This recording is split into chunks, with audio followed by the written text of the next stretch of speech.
The Lord your God is always with you. He celebrates and sings because of you. And lots of times that's translated as he sings over you. But when you think that the God of the heavens sings because of you, he is so moved by your presence that God becomes a symphony of love. He celebrates and sings because of you, and he will refresh your life with his love. And I think what scripture tells us, what kicks fear to the curb is his perfect love. So do we have a soundtrack of his perfect love? That's right, on loop in our head, because there is a soundtrack all the time happening in our head about who we really are and whether we really fit. And the enemy of our soul is always the persecutor that says, you don't belong, you're not really part of this community. And we know that, yes, wounds happen in community, but healing happens in community. So you need this loop in your head that says, yes, I belong at this table. And the Lord of the heavens and the earth doesn't just sing over me, he sings because of me.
So tell me this, when you've overcome a couple things and you think you're making some headway, and then Mm. you're right up against it again. You just like, it's like a bad friend that comes like you were counting on them, and then there was like kind of broken trust, but then you counted on them again and it just let you down. What do you do? Like, how do you, like, at a really practical level, when you've trusted again, you summon the courage to risk again, to trust again, and then you find yourself disappointed? What have you done? You had all the positive things going, and then yet you're like, here I am again. And I think that happens. And I think it's really important not to beat ourselves up when we're in those kind of spaces again, because it's not that things happen not because necessarily someone's done something wrong, but we live in a broken world, and a broken world breaks our hearts. So I think it's really important to be really gentle with ourselves. Sometimes Sometimes our roads turn in unexpected ways, but I think if we always believe that grace is coming to meet me in this particular moment, I may not understand how this is going to be worked into good, but if I can meet all the turns in the road with an open hand and say, "Oh, there's a gift in this too. There's going to be an adventure in this too. I don't have to shirk back from this, but I can lean into this and trust that there are good things up ahead." But I think that comes only from, do I have a rhythm of life and a way of life that lets me keep my hands wide open, that lets me keep counting it as gifts.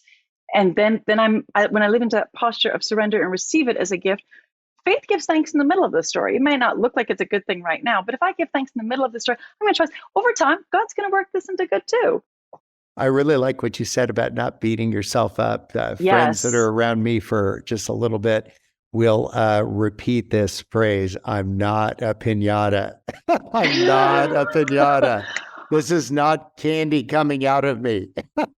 So So, good. Because yeah, I think even what you said, Bob, about, sometimes to hear the truest voice in the room isn't necessarily the loudest voice.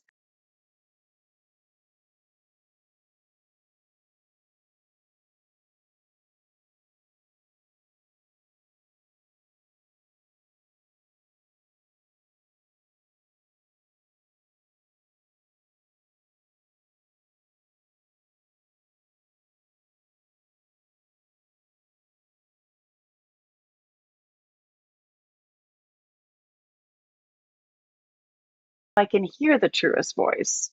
yeah. Let me just raise one thing that I think a lot of people feel and do, and it's deferral. What they'll do is, we're Mm, not ready to deal with something yet, and so we push it off. And there's some healthy version of that. Like every wave, there's a front side and a back side. So yes. sometimes it's just not the right time to, and then insert here, whatever it Yes. is. But I Yes. don't want to just defer things so I don't have to deal with them. And Mm. I think for the friends that I get to talk to often, I'll say, like, wow, is that wisdom or is that deferral? Because deferral is not your friend either. Deferral's like that friend that laughs at you behind your back. Think of like when this darkness gets you to defer, it's like they're laughing. It's like, I got her to take the bait again. I Uh, got uh, her uh. to take the bait. And I want to just say, like, I want to kick that to the curb. I want to Okay, so identify it. why do you think we sometimes lean into deferral? Are we afraid of something, Bob? Yeah, it's like there's we don't want to go full like Peter and do the whole denial, I've never heard of him thing. Yep. So what we do is I defer. I'm going to think about that later. And Yep. so what we do is we are taking the things that are right in front of us right now and dealing. If you've got a job that is sucking the life out of you right now, Mm, you mm, are two mm. words away from a new beginning. I quit.